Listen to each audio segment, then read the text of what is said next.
दोस्तों स्वागत करते हैं आपका आपके अपने चैनल बिंदास खबरें में, जहां हम लेकर आते हैं आपके लिए देश दुनिया की ताजा बड़ी खबरें, जिसको जानेंगे एक एक करके विस्तार से। इसलिए वीडियो को अंत तक जरूर देखें, जिससे कि जरूरी खबरें और महत्वपूर्ण जानकारियां आपसे मिस न हो जाएं। इसी के साथ दोस्तों आज की पहली बड़ी खबर जो निकल कर आ रही है, चीन के खिलाफ भारत का बड़ा एक्शन, पबजी समेत 118 मोबाइल ऐप बैन। और इसी के साथ अगली बड़ी खबर में जानेंगे राहुल गांधी बोले फूट डालो राज करो की नीति पहले भी जीते अब भी जीतेंगे। और दोस्तों अगली बड़ी खबर में आपको बता दें कि फ्री में गैस सिलेंडर पाने का आखिरी मौका, इसी महीने तक मिलेगी प्रधानमंत्री उज्ज्वला गैस योजना। और इसी के साथ दोस्तों आपको बता दें कि 7 सितंबर को सिर्फ येलो लाइन और गुरुग्राम मेट्रो सेवा होगी शुरू। जानिए अन्य रूट्स पर कब चलेगी दिल्ली मेट्रो। और अगली बड़ी खबर में जानेंगे कि सिर्फ 500 की बचत से तैयार होगा लाखों का फंड, खोलें सरकारी गारंटी वाला ये अकाउंट। और इसी के साथ दोस्तों अगली बड़ी खबर में जानेंगे कि अनलॉक 4 में कब और कैसे खुलेंगे स्कूल। और इसी के साथ दोस्तों बढ़ते अगली बड़ी खबर की तरफ, और आपको बता दें कि कार चलाते समय मास्क न पहनने पर पुलिस काट रही है चालान। जाने मास्क पर जुर्माने का क्या है नियम। और साथ ही दोस्तों जानेंगे कि सिर्फ 3.5 लाख रुपए में मिलेगा अपना घर, 19 शहरों में हो रही है बुकिंग। ऐसे ही देश और दुनिया की तमाम 20 बड़ी खबरों को एक एक करके विस्तार से जानेंगे, तो इस वीडियो को अंत तक जरूर देखें। और इसी के साथ दोस्तों बढ़ते आज की पहली और बड़ी खबर की तरफ, और आपको बता दें कि चीन के खिलाफ भारत का बड़ा एक्शन, पबजी समेत 118 मोबाइल ऐप बिल्कुल पूरी तरह से बैन। दोस्तों आपको बता दें कि केंद्र सरकार ने बड़ा फैसला लिया है। सरकार ने पबजी समेत 118 मोबाइल ऐप पर प्रतिबंध लगाने का फैसला किया है। इलेक्ट्रॉनिक्स और सूचना प्रौद्योगिकी मंत्रालय ने धारा 69A के तहत इन मोबाइल ऐप्स पर बैन लगाने का फैसला किया है। मंत्रालय ने कई शिकायतें मिलने के बाद ये बैन लगाने का फैसला किया है। सरकार की तरफ से बुधवार शाम जारी एक बयान में कहा गया कि ये ऐप राष्ट्रीय सुरक्षा के लिए खतरा है। आपको बता दें कि इलेक्ट्रॉनिक्स और सूचना प्रौद्योगिकी मंत्रालय की तरफ से जारी बयान में कहा गया, ये मोबाइल ऐप भारत की संप्रभुता, अखंडता और भारत की रक्षा, राज्य की सुरक्षा और सार्वजनिक व्यवस्था के लिए खतरा थे। मंत्रालय ने कहा कि ऐसी कई शिकायतें मिली थी जिसमें कहा गया था कि एंड्रॉइड और iOS प्लेटफॉर्म पर ऐसे कई मोबाइल ऐप हैं जो यूजर्स की सूचनाएं चुराते हैं। इन डेटा की चोरी भारत की अखंडता, संप्रभुता और सुरक्षा के लिए खतरा है। सरकार ने कहा कि डेटा की चोरी चिंता का विषय है और इसके लिए आपातकालीन कदम उठाए जाने चाहिए। दोस्तों आपको बता दें कि लोकप्रिय गेम पबजी पर बैन को लेकर अभिभावकों ने खुशी जताई है। उनका कहना है कि ये ऐप बच्चों और युवाओं पर नशे की तरह असर करता है। सोशल मीडिया पर इस प्रतिबंध को लेकर खुशी जताई गई और मोदी सरकार का शुक्रिया अदा किया गया। दोस्तों यहाँ पर हम आपसे जानना चाहेंगे कि इस खबर को लेकर आपके अंदर खुशी है या उदासी, कमेंट करके जरूर बताएं। और दोस्तों इसी के साथ बढ़ते हैं अगली बड़ी खबर की तरफ, और आपको बता दें कि राहुल गांधी बोले फूट डालो और राज करो की नीति पहले भी जीती और अब भी जीतेंगे। दोस्तों आपको बता दें कि कांग्रेस के पूर्व अध्यक्ष राहुल गांधी ने भारतीय जनता पार्टी का नाम लिए बिना ही उसे विभाजनकारी ताकत बताया और कहा कि ऐसी ताकतों से कांग्रेस पहले भी जीती और अब वर्तमान परिवेश में भी इन ताकतों को मुंहतोड़ जवाब देगी। दोस्तों आपको बता दें कि गांधी ने बुधवार को धरोहर नाम से एक और वीडियो जारी किया, जिसमें कहा गया कि बंगाल विभाजन को लेकर देश को आजादी मिलने तक अंग्रेजों ने बराबर विभाजनकारी नीति अपनाई और फूट डालकर शासन किया, लेकिन देश जल्द ही उनकी नीति को समझ गया। इसलिए कांग्रेस के नेतृत्व में देश की जनता ने उनकी इस नीति को हराया था। अंग्रेजों की इसी नीति पर चलते हुए आज भी देश का माहौल बिगाड़ने का प्रयास किया जा रहा है, लेकिन कांग्रेस अब भी इस नीति पर जीत हासिल करेगी। दोस्तों आगे बढ़े उससे पहले वीडियो को लाइक और शेयर जरूर कर दें और ऐसी खबरों को अपने मोबाइल पर देखने के लिए चैनल को सब्सक्राइब करें, बेल के आइकन को दबाएं, ऑल नोटिफिकेशन को जरूर ऑन करें। और इसी के साथ दोस्तों बढ़ते हैं अगली बड़ी खबर की तरफ, और आपको बता दें कि फ्री में गैस सिलेंडर पाने का आखिरी मौका, इसी महीने तक मिलेगी प्रधानमंत्री उज्ज्वला गैस योजना। दोस्तों आपको बता दें कि प्रधानमंत्री उज्ज्वला गैस योजना के तहत मोदी सरकार गरीब ग्रामीण महिलाओं को मुफ्त गैस सिलेंडर मुहैया कराती है। अब सितंबर के बाद इस योजना के तहत गैस सिलेंडर फ्री में नहीं मिलेंगे। दरअसल 2016 में 3 साल के लिए लागू की गई प्रधानमंत्री उज्ज्वला योजना की अवधि अप्रैल 2020 तक थी। बाद में कोरोना के कारण केंद्र सरकार ने इसकी अवधि को सितंबर 2020 तक बढ़ा दिया था। ऐसे में इस योजना का लाभ लेने का आखिरी मौका इसी महीने तक है। दोस्तों आपको बता दें कि प्रधानमंत्री उज्ज्वला योजना के तहत BPL कैटेगरी में आने वाले परिवारों को लाभ मिलता है। BPL परिवार की महिला अपने नाम पर इस योजना के तहत गैस कनेक्शन ले सकती है। आवेदक महिला हो और उसकी उम्र 18 साल से ऊपर होनी चाहिए। जिसके परिवार के यहाँ पहले से ही LPG कनेक्शन होगा उसे इस योजना का लाभ नहीं मिलेगा। आवेदक महिला के पास BPL कार्ड और BPL राशन कार्ड होना चाहिए। दोस्तों आपको बता दें कि इस योजना के लिए रजिस्ट्रेशन करवाना बेहद ही आसान है। गैस कनेक्शन लेने के लिए BPL परिवार की कोई भी महिला अप्लाई कर सकती है। योजना से जुड़ी आधिकारिक वेबसाइट pmujjwalaYojna.com पर जाकर डिटेल में जानकारी ले सकते हैं। आवेदन के लिए नजदीकी LPG केंद्र में KYC फॉर्म जमा करवाना होगा। आवेदन के फॉर्म के साथ ही नाम, पता, जनधन बैंक अकाउंट नंबर, आधार नंबर देना होगा। फॉर्म में ये भी बताना होगा कि आप 14.2 किलोग्राम का सिलेंडर लेंगे या फिर 5 किलोग्राम का। अगर आप EMI का विकल्प चुनते हैं तो ऐसे में EMI की राशि सिलेंडर पर मिलने वाली सब्सिडी में एडजस्ट की जाती है। दोस्तों, अगर आप इस योजना का लाभ लेना चाहते हैं तो जल्दी करें, क्योंकि ये महीना अंतिम महीना है। और इसी के साथ दोस्तों बढ़ते हैं अगली बड़ी खबर की तरफ और आपको बता दें कि 7 सितंबर को सिर्फ येलो लाइन और गुरुग्राम मेट्रो सेवा होगी शुरू। जानिए कि अन्य रूट्स पर कब चलेगी दिल्ली मेट्रो। दोस्तों, आपको बता दें कि अनलॉक 4 में संचालन की अनुमति मिलने के बाद ही दिल्ली सहित पूरे देश में मेट्रो 7 सितंबर को पटरी पर फिर से दौड़ती हुई नजर आएगी। केंद्रीय शहरी मंत्री हरदीप सिंह पुरी ने आज अनलॉक 4 में मेट्रो सेवाएं शुरू करने को लेकर विस्तृत SOP और गाइडलाइन जारी कर दी है। मेट्रो की सभी लाइनें एक साथ नहीं खोली जाएगी, इसे चरणबद्ध तरीके से शुरू किया जाएगा। आपको बता दें कि महाराष्ट्र सरकार ने फैसला किया है कि सितंबर में मेट्रो का संचालन नहीं किया जाएगा। गौरतलब है कि पिछले करीबन 5 महीने से पूरे देश में मेट्रो सेवा बंद है। आपको बता दें कि दूसरे चरण यानी कि 9 सितंबर को द्वारका से नोएडा और वैशाली के बीच चलने वाली ब्लू लाइन मेट्रो सेवा को शुरू किया जाएगा। 9 सितंबर को ही मजलिस पार्क से शिव विहार के बीच चलने वाली मेट्रो सेवा को शुरू किया जाएगा। तीसरे चरण यानी कि 10 सितंबर को ग्रीन लाइन और वायलेट लाइन सेवा शुरू की जाएगी। 12 सितंबर से सभी मेट्रो सेवाएं चालू रहेंगी और सुबह 6 बजे से लेकर रात के 10 बजे के बीच में चलेंगी। और इसी के साथ दोस्तों बढ़ते अगली बड़ी खबर की तरफ और आपको बता दें कि सिर्फ 500 रुपए की बचत से तैयार होगा लाखों का फंड। खोलें सरकारी गारंटी वाला ये अकाउंट। दोस्तों, अगर आप निवेश के लिहाज से कोई स्कीम तलाश रहे हैं तो पब्लिक प्रोविडेंट फंड एक अच्छा विकल्प है। PPF अकाउंट को सिर्फ 500 रुपए में खोला जा सकता है। वित्त वर्ष में एक बार न्यूनतम 500 रुपए डिपॉजिट करना होता है और एक साल में अधिकतम 1.5 लाख रुपए तक जमा कर सकते हैं। फिलहाल इस पर 7.1% का ब्याज मिल रहा है, जो बैंक फिक्स डिपॉजिट से ज्यादा है। PPF खाता किसी भी पोस्ट ऑफिस या फिर बैंक में अपने नाम से या फिर नाबालिग के नाम पर पेरेंट्स खोल सकते हैं। हालांकि नियमों के अनुसार एक हिंदू अविभाजित परिवार के नाम पर एक PPF खाता खोला नहीं जा सकता। दोस्तों, आपको बता दें कि PPF खाता खोलने के लिए न्यूनतम राशि 500 रुपए की होती है। किसी भी वित्त वर्ष में न्यूनतम 500 रुपए जमा करने की जरूरत होती है, जबकि अधिकतम निवेश की सीमा 1.5 लाख रुपए है। नए नियम में 12 बार पैसे जमा करने की सीमा को खत्म कर दिया गया है। मतलब अब आप एक महीने में भी एक से ज्यादा बार PPF में पैसे जमा करा सकते हैं। PPF खाता 15 साल में मैच्योर होता है। हालांकि मैच्योरिटी के 1 साल के अंदर 5-5 साल के लिए बढ़ाया जा सकता है। इसके लिए मैच्योरिटी पूरा होने के 1 साल पहले ही बढ़ाना होगा। और दोस्तों, इसी के साथ बढ़ते हैं अगली बड़ी खबर की तरफ और आपको बता दें कि कार चलाते समय मास्क न पहनने पर भी पुलिस काट रही है चालान। जाने मास्क पर जुर्माने का क्या है नियम।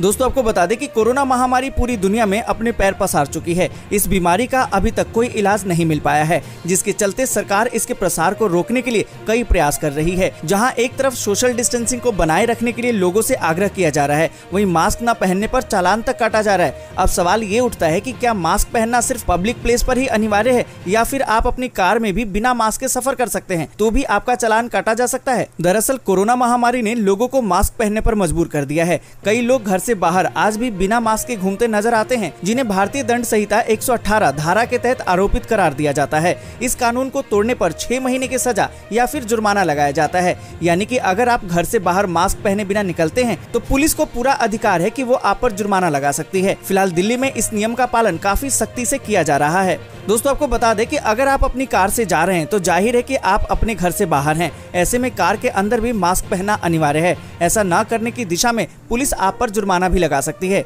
जानकारी के लिए आपको बता दें कि सड़क पर निजी कार को भी सार्वजनिक स्थान माना जाता है। दोस्तों, आपको बता दें कि कुल मिलाकर जब भी आप घर से बाहर जाएं तो मास्क को अनदेखा बिल्कुल न करें। ऐसा करने पर आपका चालान काटा जा सकता है। और इसी के साथ दोस्तों बढ़ते अगली बड़ी खबर की तरफ और आपको बता दें कि महंगा हो सकता है मोबाइल से बात करना। टैरिफ की कीमतों में 30 रुपए तक की हो सकती है बढ़त। अब ग्राहकों को मोबाइल से बात करने के लिए पहले से ज्यादा भुगतान करना पड़ सकता है। टेलीकॉम कंपनियों ने अपने टैरिफ में 20 से 30 रुपए प्रति माह की बढ़ोतरी करने के संकेत दिए हैं। इससे दिक्कत में चल रही टेलीकॉम कंपनियों को अतिरिक्त देनदारी की रकम पर राहत मिलने की उम्मीद है। मंगलवार को सुप्रीम कोर्ट ने AGR मामले की सुनवाई करते हुए AGR बकाये के भुगतान के लिए दूरसंचार कंपनियों को 10 साल का वक्त दिया था। इसमें कहा गया था कि 31 मार्च 2021 तक टेलीकॉम कंपनियों को 10% AGR बकाये का भुगतान करना होगा और बाकी की रकम प्रत्येक वर्ष के 7 फरवरी को किस्त के रूप में जमा करना होगा। आपको बता दें कि टेलीकॉम कंपनियां टैरिफ की कीमतों को बढ़ाने का प्लान बना रही हैं। वहीं हो सकता है कि 20 से 30 रुपए प्रति माह की बढ़ोतरी कर सकती हैं। और इसी के साथ दोस्तों बढ़ते अगली बड़ी खबर की तरफ और आपको बता दें कि देश में बुलेट ट्रेन का बिछेगा जाल।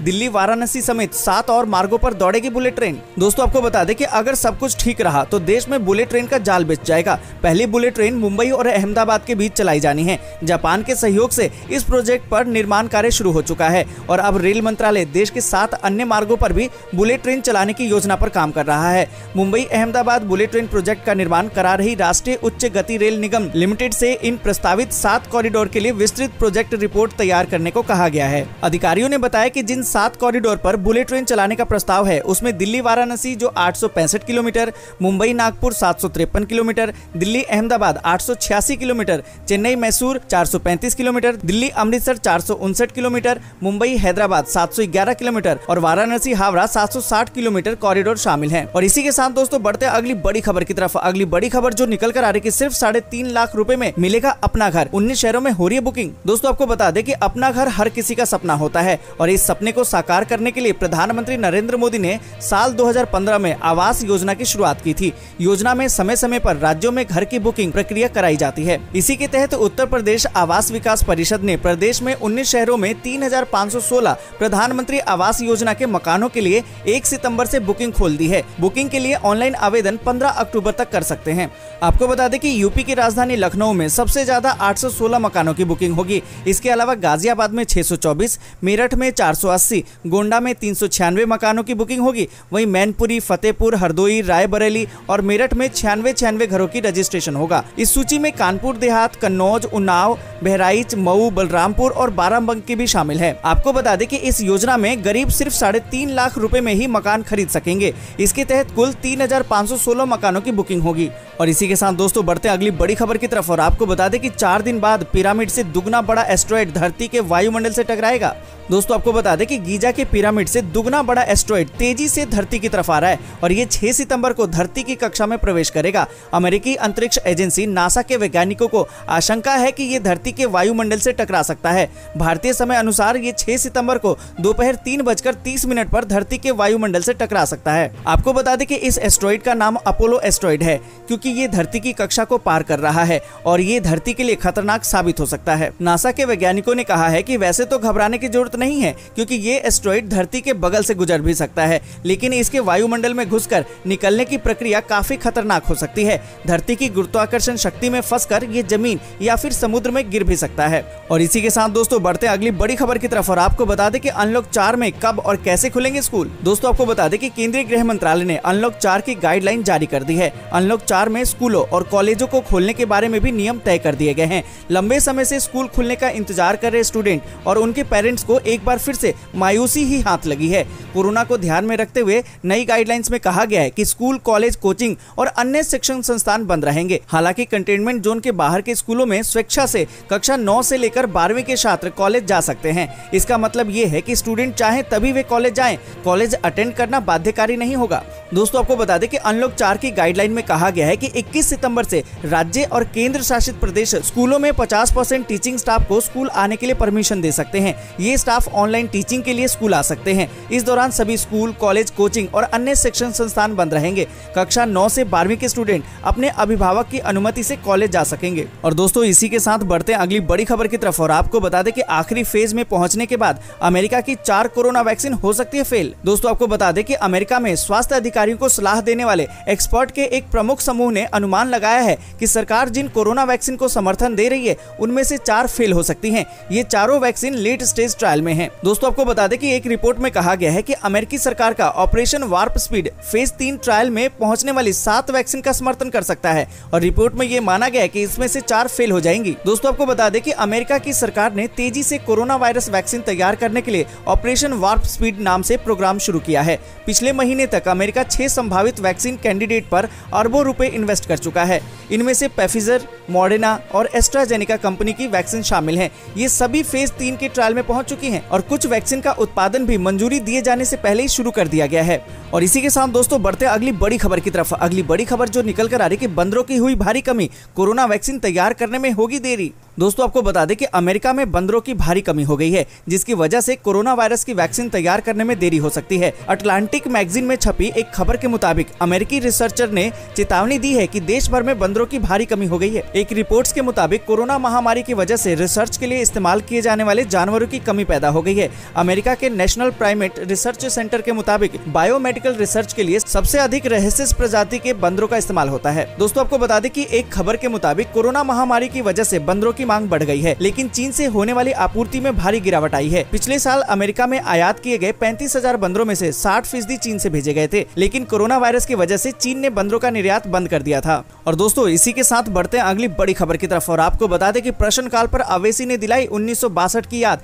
कहा कि सर्वदलीय बैठक के बाद हुआ था फैसला। दोस्तों आपको बता दें कि संसद का मानसून सत्र शुरू होने से पहले ही सरकार और विपक्ष आमने सामने हैं। 14 सितंबर से शुरू हो रहे मानसून में प्रश्नकाल ही नहीं होगा। कोरोना संकट का हवाला देते हुए सरकार ने इसे रद्द कर दिया है। सरकार के इस फैसले पर विपक्ष हमलावर हो गया है। AIMIM के नेता अवेसी ने ट्वीट करके मोदी सरकार पर निशाना साधा है। हैदराबाद के सांसद अवेसी ने कहा कि 1962 के भारत चीन घटना के दौरान सर्वदलीय बैठक के बाद ही प्रश्नकाल को रद्द किया गया था, लेकिन मोदी सरकार ने प्रश्नकाल रद्द करने को लेकर सर्वदलीय बैठक ही नहीं बुलाई। अवेसी ने कहा कि जब स्टैंडिंग कमेटी की बैठकें हो रही हैं और यहां तक कि जी और नीट की परीक्षा हो रही है, तो संसद शुरू होने के पहले सर्वदलीय बैठक बुलाकर सलाह क्यों नहीं ली गई। और इसी के साथ दोस्तों बढ़ते आगे और आपको बता दें कि बिना शर्त एनडीए के हो गए मांझी, बोले नीतीश को पार्टनर मानकर करेंगे काम। दोस्तों आपको बता दें कि हम के राष्ट्रीय अध्यक्ष जीतन राम मांझी ने बुधवार को एनडीए के साथ जाने का ऐलान कर दिया। हालांकि उनके इस ऐलान के वक्त एनडीए का कोई भी नेता मौजूद नहीं था। अपने पार्टी कार्यालय में प्रेस के सामने उन्होंने एनडीए के साथ गठबंधन की बात कही। मांझी बोले कि उनका गठबंधन जेडीयू के साथ हुआ है, लेकिन नीतीश कुमार एनडीए का हिस्सा है। ऐसी स्थिति में वे एनडीए के साथ हैं। वे नीतीश कुमार को अपना पार्टनर मानकर उनके साथ काम करेंगे। मांझी ने कहा कि सीटों को लेकर उनका नीतीश कुमार के साथ कोई समझौता नहीं हुआ है। हमने एक दूसरे के साथ दिल मिलाने की बात की है और अब एक दूसरे को आगे बढ़ाना है। सीटों के बंटवारे के मामले में जो भी बात होगी हम मिलकर बैठकर कर लेंगे। पार्टी के सभी नेताओं ने किसी भी प्रकार के निर्णय के लिए उन्हें अधिकृत किया है। और इसी के साथ दोस्तों बढ़ते आगे और आपको बता दें कि पोम्पियो ने कहा कि पड़ोसियों को धमकाने में जुटी चीनी कम्युनिस्ट पार्टी पीछे धकेलने के लिए अमेरिका और भारत साथ। दोस्तों आपको बता दें कि अमेरिकी विदेश मंत्री माइक पोम्पियो ने चीन पर निशाना साधते हुए कहा कि ताइवान से लेकर हिमालय और उससे आगे तक चीनी कम्युनिस्ट पार्टी अपने पड़ोसियों को धमकाने में लगी हुई है। दक्षिणी चीन सागर में भी वह ऐसा ही रवैया अपनाए हुए है। उन्होंने ये भी कहा कि पिछले साल सभी पश्चिमी देशों की तुलना में चीन ने ज्यादा मिसाइलों का परीक्षण किया था और हम भारत चीन सीमा पर स्थिति के शांतिपूर्ण समाधान की उम्मीद कर रहे हैं। पोम्पियो ने ये भी कहा कि चीन को हर मोर्चे पर पीछे धकेलने के लिए भारत, ऑस्ट्रेलिया, जापान और दक्षिणी कोरिया जैसे देश अमेरिका के साथ साझेदारी कर रहे हैं। चीन निष्पक्ष और पारदर्शी तरीके से प्रतिस्पर्धा करने से इनकार कर रहा है, जिसके खिलाफ दुनिया एकजुट हो रही है। और इसी के साथ दोस्तों बढ़ते आगे और जानते हैं मौसम के ताजा हाल को। आपको बता दें कि पिछले 24 घंटों के दौरान आंध्र प्रदेश, पश्चिम बंगाल, कर्नाटक और ओडिशा के कुछ हिस्सों में मानसून सक्रिय रहा। इन भागों में मध्यम से भारी बारिश कई जगहों पर हुई। इसके अलावा बिहार, झारखंड, छत्तीसगढ़ और तमिलनाडु में भी कुछ स्थानों पर भारी वर्षा दर्ज की गई है। असम, पश्चिम बंगाल, केरल, लक्षद्वीप में भी हल्की से मध्यम बारिश देखने को मिली है। और इसी के साथ आपको बता दें कि अगले 24 घंटों के दौरान मध्य प्रदेश, पूर्वी राजस्थान, उत्तराखंड, हिमाचल प्रदेश और दक्षिणी आंतरिक कर्नाटक के शहरों में मानसून व्यापक रूप से सक्रिय रहेगा। इन भागों में मध्यम से भारी बारिश के आसार हैं।